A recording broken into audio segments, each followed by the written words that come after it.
उत्तर प्रदेश के संभल में श्री कल्की कथा का भव्य आयोजन किया गया है। आपको बता दें कि जगत गुरु रामभद्राचार्य ने सहयोग किया है। कल्की धाम निर्माण के लिए 11 लाख का सहयोग दिया गया है। संभल में श्री कल्की कथा का आयोजन श्री जगत गुरु रामभद्राचार्य नेताओं को नसीहत दी। कई मंत्री और नेता आए लेकिन सहयोग नहीं किया। संभल के एंजोड़ा कंबोह स्थित श्री कल्की धाम में जगत गुरु रामभद्राचार्य ने 7 दिवसीय श्री कल्की कथा के छठे दिन प्रवचन दिए। इस अवसर पर उन्होंने कल्की धाम के निर्माण के लिए 11 लाख रुपए के सहयोग की घोषणा की। उन्होंने ये भी कहा कि कई मंत्री और नेता आए लेकिन किसी ने भी कल्की धाम के लिए सहयोग की घोषणा नहीं की। जगत गुरु ने बताया कि उनका कोई बैंक खाता नहीं है और उन्हें पैसे गिनना नहीं आता।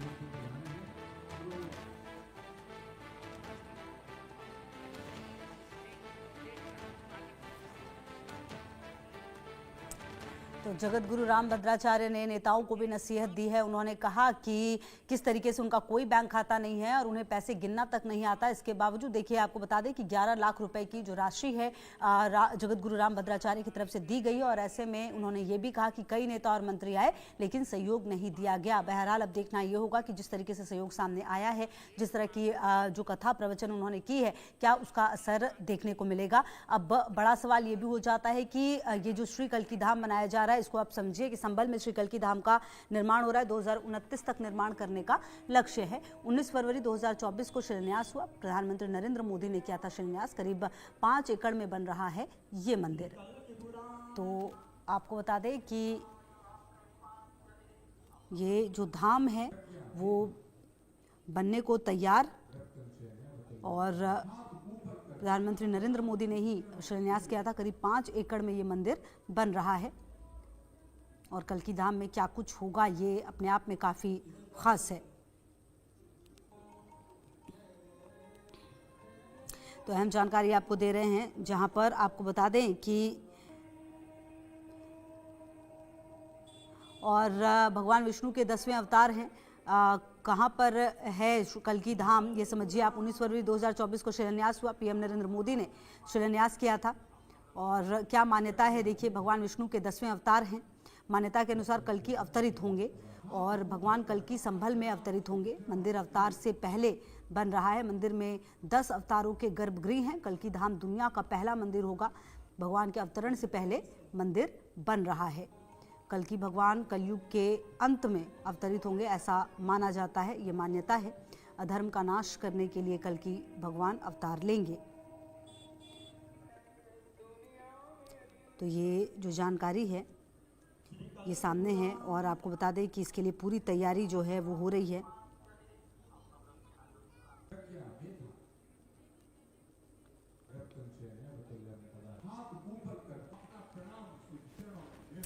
तो आपको बता दें कि कई सारी बातें हैं और कलयुग में कहा जाता है कि जब पाप और अन्याय बढ़ जाएगा तो भगवान विष्णु के 10वें कल्की अवतार का जन्म होगा और संभल में भगवान कल्की का मंदिर बनने जा रहा है, जिसका शिलान्यास पीएम मोदी ने किया है।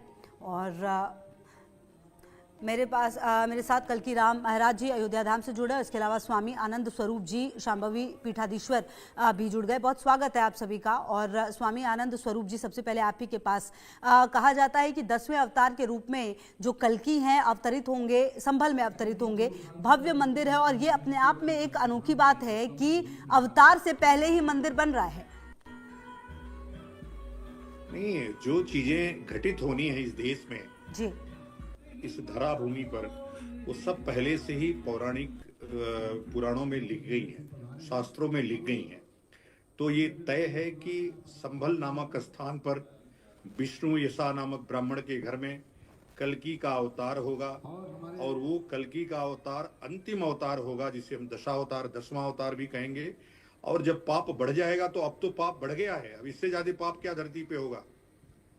तो अभी पाप की पराकाष्ठा है, तो अब तो कल्की आने ही वाले हैं। अच्छा हुआ कि देश के राजा प्रधानमंत्री के द्वारा उस कल्की धाम का शिलान्यास हुआ, वो स्थान बन रहा है।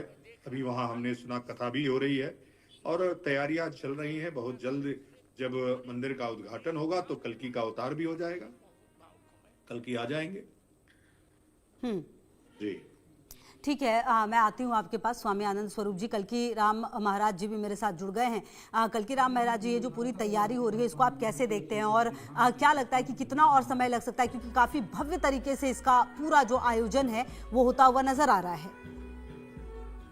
देखिए, जब किसी सत्ता का आगमन होता है तो उसका माहौल पहले से बन जाता है। संभल जो पूर्ण रूप से इस्लामीकरण जिस स्थान का हो चुका था, देखिए स्वयं ऐसी परिस्थितियां प्रकृति की बन गई कि उत्तर प्रदेश की कमान एक संत के हाथ में है और संभल का सुंदरीकरण नवीनीकरण हो रहा है। जिस संभल में इस्लामिक आक्रांताओं ने अपना वर्चस्व दंगे के रूप में, नाना प्रकार के उपवादों के रूप में बना रखा था, तमाम मंदिरों पर उनका कब्जा हो गया था, मंदिरों का स्वरूप बदल के मस्जिदों में बदल दिया गया था, कहीं मदरसे बना दिए गए, कहीं मकबरा बना दिया गया। वह धीरे धीरे एक तरफ से सफाई अभियान कह सकते हैं चला, और सबसे बड़ा हरिहर मंदिर वो कार्यक्रम चल रहा है। तो ये सत्ता के आगमन का ही सूचक है। ये प्रकृति की देन है। प्रकृति जब कोई व्यवस्था अपने हाथ में ले लेती है तो कब क्या घटित हो जाए आप कह नहीं सकते। इसका अंदाजा मानव जात नहीं लगा सकती है। लेकिन जो हमारे धर्म ग्रंथों में भगवान कल्की अवतार को लेकर के गुरुओं का जो वर्णन किया गया है वह आज परिलक्षित हो रहा है। उससे समाज बहुत आगे निकल चुका है। ऐसे में और रही भगवान कल्की अवतार की बात, भगवान का अवतार हो चुका है या होगा, इसके बारे में कोई एकमत नहीं है। जो तिथियां बताई गई हैं उस तिथि में अवतार होगा, क्योंकि भगवान के अवतार के बाद भगवान की शिक्षा दीक्षा का कार्य अजर अमर अविनाशी भगवान परशुराम करेंगे, और वो भी धरती पर नहीं होगा, वो अपने स्थान पर लेके जाएंगे। और कल्की अवतार के समय सृष्टि की जो रूपरेखा बताई गई, जो वातावरण, उस वातावरण का माहौल तो वर्तमान में है ही है। मानवता त्राय त्राय कर रही है, रिश्तों का भेद खत्म हो गया है, वैवाहिक संबंध एक समझौते के आधार पर होंगे, तो वो तो आज है ही है। इसलिए भगवान कल्की के अवतार की जो रूपरेखा बताई गई है, वर्तमान में वो स्थितियां बनी हुई हैं और संबल का भी नवीनीकरण हो रहा है। जैसे अखिल ब्रह्मांड नायक मर्यादा पुरुषोत्तम भगवान श्री रामचंद्र जी को अयोध्या में पैदा होना था, तो अयोध्या उसी तरह बस गई। जिस प्रकार भगवान श्री कृष्ण को जन्म लेना था कारागार में ही, तो एक अपने भाई ने ही, जो अपनी बहन को बहुत स्नेह रखते थे, स्थितियां ऐसी बनी कि उठा के उनको जेल में डाल दिया गया। एक के बाद एक करके 7 पुत्र उनके मार दिए गए। 8वां पुत्र भगवान कोई होना था, तो 8वें भगवान पैदा हो गए। तो ठीक उसी प्रकार हमारे ग्रंथों में जो सदियों पूर्व युगों पूर्व वर्णित है, वो आज तक जब असत्य नहीं हुआ तो अब कैसे असत्य हो सकता है। भविष्य में जो होगा उसकी रूपरेखा हमारे उसके दृष्टांत बिल्कुल, और शायद इसीलिए ये तैयारी भी चल रही है। आप रहिए हमारे साथ और स्वामी आनंद जी के पास भी जाऊंगी मैं। उससे पहले जरा कुछ तस्वीरें हम अपने दर्शकों को दिखा रहे थे। वो तस्वीरें उस वक्त की है जब प्रधानमंत्री मोदी ने शिलान्यास किया था। ये तस्वीरें देखिए, और आचार्य प्रमोद कृष्णम और खुद सीएम योगी आदित्यनाथ की मौजूदगी है। ये तस्वीरें हम आपको दिखा रहे हैं जहां पर कहा यह गया है, क्योंकि 18 फरवरी 2024, जी हाँ, जहां पर उत्तर प्रदेश के संभल में कल्की धाम मंदिर बनने जा रहा है। आधारशिला प्रधानमंत्री मोदी ने रखी। पीएम के साथ ही कल्की धाम के पीठाधीश्वर आचार्य प्रमोद कृष्णम, उत्तर प्रदेश की राज्यपाल आनंदीबेन पटेल की भी मौजूदगी थी। इसके अलावा मुख्यमंत्री योगी आदित्यनाथ समेत कई मंत्री और साधु संत जो हैं वो शामिल हुए थे। और आपको बता दें कि कल्की भगवान विष्णु का 10वां अवतार है और ये उस वक्त की ही तस्वीर है। अच्छा स्वामी आनंद स्वरूप जी, ये जो तस्वीरें तो हम लगातार दिखा रहे हैं, कहा जाता है कि कल्की धाम की बड़ी खासियत यह भी है कि इसमें 10 गर्भगृह होंगे। सभी गर्भगृह में भगवान विष्णु के 10 अवतारों की स्थापना होगी। कुल मिलाकर बिल्कुल ही खूबसूरत तरीके से इसे बनाने की तैयारी है। लेकिन इसका जो ग्रोथ चल रहा है बनने का, उससे आप कहीं ना कहीं सेटिस्फाइड हैं सर? देखो, ग्रोथ तो चल रहा है। ये तो कोई भगवान विष्णु का के आदेश पे मंदिर तो बन नहीं रहा है। हाँ। ये तो जो कल्पना है आचार्य प्रमोद कृष्णम की कल्पना है, उनका अपना मंदिर है, उनकी अपनी सोच है, उनके अपने संसाधन हैं, और ये कोई सरकारी पैसे से नहीं बन रहा है। इसमें अब वो चूंकि अकेले हैं, अब वो राम मंदिर बनना था तो उसके प्रति लोगों की जो दृष्टि थी, उसके प्रति जो लोगों की आस्था थी, लोग लगभग 3 महीने में इतना पैसा कलेक्ट हो गया, मंदिर बन गया। अभी भी कितने कोस बचे हुए हैं, तो अब तो अकेले संघर्ष उनको करना पड़ रहा है। आचार्य प्रमोद कृष्णम को कैसे करने होंगे। प्रधानमंत्री जी ने केवल शिलान्यास किया, कोई आर्थिक मदद थोड़े सरकार कर रही है, सरकार उसकी तैयारी नहीं कर रही है। और निश्चित रूप से मुझे लगता है कि भाई वो तो चूंकि चुनाव का समय था, उस समय वो आवश्यकता थी, अब कितना उनको संघर्ष करना पड़ रहा होगा वो जाने। और निश्चित रूप से ये भव्य और दिव्य मंदिर बने, और मैं चाहता हूं कि कल्कि के मंदिर में कल्कि का मंदिर बने, अलग से कोई प्रदर्शन का गर्भगृह 10 अवतारों को दिखाने का हो रहा हो तो हो। इनके आगमन की तैयारी इनके घर, चूंकि हमारे यहाँ गर्भों में जिसका मंदिर होता है उसी की स्थापना होती है। अब एक गर्भगृह में 10 मंदिरों का, 10 अवतार का वो स्थापित करेंगे तो ये एक प्रदर्शन मात्र बन के रह जाएगा। इसलिए शास्त्रीयता का, वास्तु का और जो मंदिर का विज्ञान है उसका विशेष ध्यान रखना चाहिए। ये मंदिर आस्था का केंद्र हो, दिखावा का केंद्र न हो। मैं पूरा विश्वास करूंगा कि आचार्य प्रमोद कृष्णम चूंकि मध्यम मार्गी व्यक्ति हैं और कई बार मुसलमानों के मन से भी बोलते रहते हैं, तो उनका जो उनकी जो सोच हो वो सेकुलर ना हो, ये मंदिर सेकुलर ना हो, ये कल्कि के आस्था का प्रबल केंद्र बने, यह मेरी दृढ़ इच्छा है और मैं विश्वास करता हूं कि ऐसा ही होगा।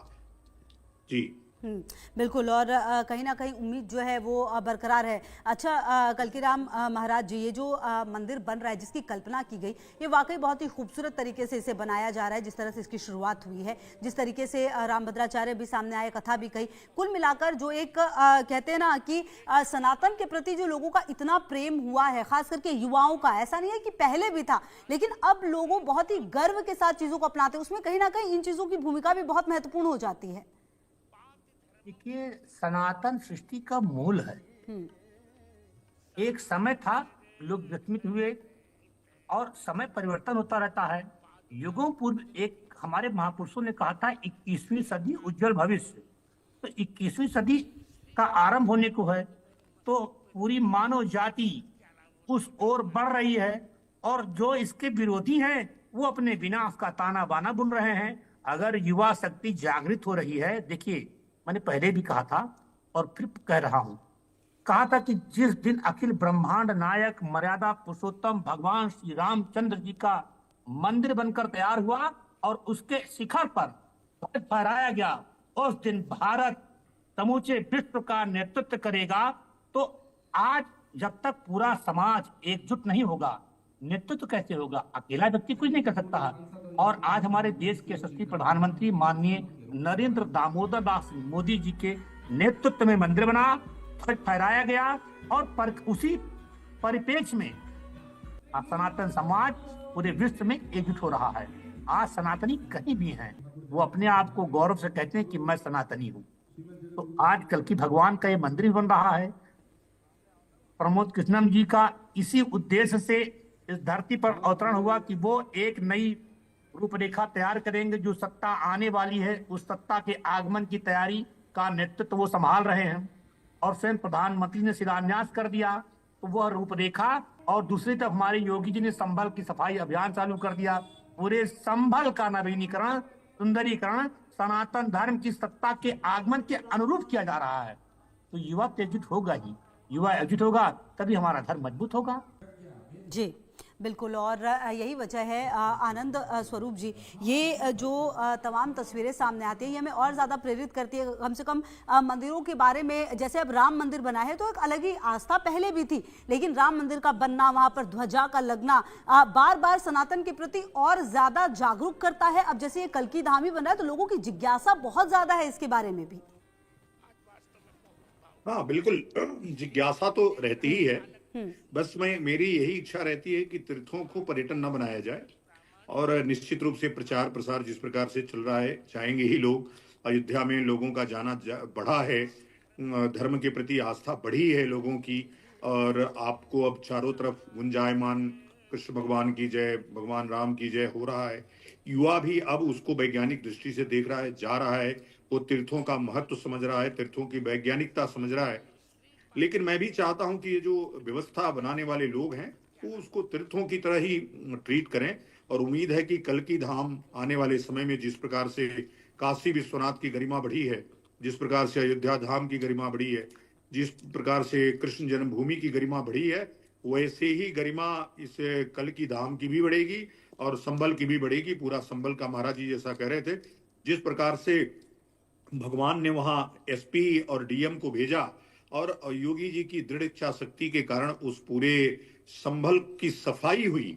जो इस्लामीकरण उसका हो गया था, उसका हिंदूकरण किया गया, खोए हुए मंदिरों को, खोए हुए स्थानों को खोजा गया, उन गर्भगृह छूटे हुए मंदिरों को, कब्जा किए हुए मंदिरों को जिस प्रकार से मुक्त कराया गया।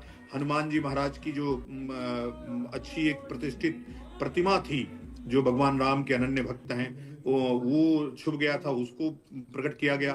तो सब वहां प्रकट हो रहा है, सब तैयारियां चल रही हैं। अब कल्कि के आने की बारी है। भगवान कल्कि जब प्रकट होंगे, पाप का नाश होगा। तमाम राजनीति में भी पापियों का वर्चस्व बढ़ गया है। ये जो राक्षसी शक्तियां हैं, उनका वर्चस्व बढ़ गया है। तो उनका सर्वनाश करने के लिए ही कल्कि आ रहे हैं। भगवान कल्कि आएंगे और हम सबका त्राण करेंगे। जी बिल्कुल। और कहीं ना कहीं देखिए कल्कि राम महाराज जी, ये जो भरोसा है ये कहीं ना कहीं सनातन को और लोगों को और ज्यादा रोमांचित करता है, क्योंकि आप देखिए कि कल्कि धाम मतलब पहले से बात होती थी, अब जब ये पता है कि कल्कि धाम बन रहा है, ऐसी कोई चीज है, तो लोगों की जागरूकता बढ़ी है, लोग उसके बारे में और जानना चाहते हैं। क्योंकि मुझे याद है कि जब राम मंदिर बन गया था और जब बारी आई थी कि अब राम मंदिर जो है पूरी तरह से तैयार है, उसके बाद कई जगहों पर तो रामचरितमानस मिल ही नहीं रहा था, क्योंकि लोगों की जागरूकता इसी हिसाब से बढ़ती है। अब जब बात कल्कि धाम की है तो कहीं ना कहीं धीरे धीरे लोगों की जागरूकता इसमें भी बहुत बड़ी है, और शायद आने वाले समय में कल्कि धाम की भूमिका इसमें बहुत अहम होगी, जो लोगों की जिज्ञासा यहाँ आकर खत्म होगी कल्कि धाम के बारे में। देखिए, हमारे ग्रंथों में सब कुछ पहले से ही वर्णित है, और एक समय का चक्र था कि लोग विस्मित थे, उसके कारण ही भ्रांतियां फैली। लेकिन ज्यों ज्यों धर्म अपनी ओर अपनी जड़ें मजबूत होती जा रही हैं, तो हमारी युवा पीढ़ी, आने वाली पीढ़ी की रगों में दौड़ता हुआ खून अपने धर्म की ओर दौड़ रहा है। कोरोना काल में सनातन समाज की ही देन है कि एकजुटता के साथ भारत, जो किसी चीज का निर्माण करने में कभी इसका नाम नहीं रहा है, भारत ने समूची दुनिया को कोरोना से लड़ने की इच्छा शक्ति दी, और भारत पहला ऐसा देश था जो कोरोना मुक्त हुआ। दुनिया के तमाम देश आज भी उस महामारी की चपेट में हैं। तो कहने का अर्थ यह है कि हमारी मान्यताएं ही हमारी जड़ों को मजबूत करती हैं। संभल में जो कुछ हो रहा है, ये पूर्व नियोजित प्रकृति द्वारा रचित है। मानव जाति उसका एक किरदार मात्र है। जैसे योगी जी मुख्यमंत्री हैं, तो ये मोदी जी प्रधानमंत्री हैं। समय चक्र बीत जाएगा, एक समय ऐसा भी आएगा कि इतिहास के स्वर्ण अक्षरों में इनका नाम दर्ज होगा कि सनातन धर्म की नींव को सशक्त करने में इनका बहुत बड़ा योगदान रहा है। तो आज उसी परिप्रेक्ष्य में आचार्य प्रमोद कृष्णम जी ने जो आधारशिला रखी है, ये उसी तारतम्य का एक हिस्सा मात्र है जो प्रकृति ने पूर्व संयोजित कर रखा है। भगवान कल्कि के अवतार की अवधारणा बहुत पहले लिखी जा चुकी है, ठीक उसी प्रकार जिस प्रकार भगवान श्री रामचंद्र जी के आगमन से पूर्व ही महर्षि वाल्मीकि ने रामायण की रचना कर दी थी। भगवान पैदा हुए, जो उन्होंने लिख दिया तो वो उसी प्रकार घटित होता रहा, और स्वयं भगवान के सामने ही उस रामायण का उल्लेख भी हुआ। तो भगवान कल्कि का अवतार भी पूर्व नियोजित है। जो रूपरेखा बताई गई है, पूरे ब्रह्मांड में आज वह वातावरण बना हुआ है। भाई भाई का बैरी बना हुआ है, पिता पुत्र का बैरी बना हुआ है, पत्नी अपने पति की शत्रु बनी हुई है, मानवता त्राय त्राय कर रही है, धर्म एक चरण पर भी विलुप्त होने की कगार पे है। ये तो कहिए कि प्रकृति की व्यवस्था है कि पुनः जो है धर्म, सनातन धर्म का जागरण हो रहा है, और पूरे विश्व में सनातन धर्म का वर्चस्व एक नए सिरे से स्थापित हो रहा है। तो यह आने वाले शुभ समय का संकेत है कि भगवान कल्कि के आगमन का समय जो बताया गया था वो आ गया है। बिल्कुल। और कहीं ना कहीं यही वजह है कि इतनी ज़्यादा जो जागरूकता है वो बड़ी भी है। स्वामी आनंद स्वरूप जी, जिस तरीके से कल्कि धाम बन रहा है, आने वाले समय में आपको आनंद स्वरूप जी लगता है कि ऐसे धाम और भी बन सकते हैं? और अगर वो बन सकते हैं तो अच्छा, ये संभल में ही बनाने के पीछे एक कारण भी है, अगर वो आप हमारे दर्शकों को बता पाए। नहीं, पुराणों में वर्णित है कि वो स्थान जहाँ पे विष्णुसा ब्राह्मण होंगे, वो स्थान कल्कि, जो कल्कि भगवान का अवतार होगा, वो स्थान संभल है। तो हमारे यहाँ तो कहाँ भगवान जन्म लेंगे, जैसे बताया भगवान महाराज जी ने ना कि भगवान कृष्ण का जन्म जेल में होना है, ये तय था। इसलिए उसके लिए जो वो उनका पापी मामा था, उसके दिमाग में आया कि बहन को जेल में बंद कर देना चाहिए, और कृष्ण का अवतार जेल में हुआ। ऐसे ही ये तय है कि कल्कि का अवतार संभल में होगा, और उसकी तैयारियां पहले से चल रही हैं। जब जन्म होगा तो जैसा कि महाराज जी ने बताया कि भगवान परशुराम के द्वारा उनका प्रशिक्षण होगा, शिक्षण होगा, तो उसी प्रकार से उनका स्वरूप भी होगा।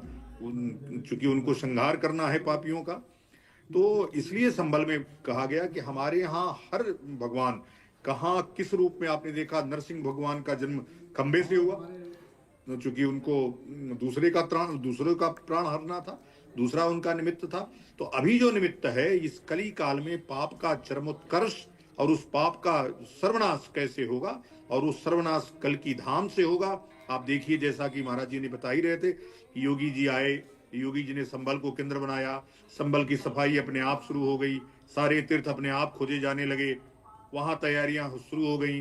प्रधानमंत्री के मन में आया कि उस धाम का जाके शिलान्यास करना चाहिए। उनके शिलान्यास से करते ही वो पूरा विश्व परिदृश्य पे संभल आ गया, और अपने आप लोग जान गए कि कल्कि भगवान कौन है, कल्कि का अवतार कैसे होगा।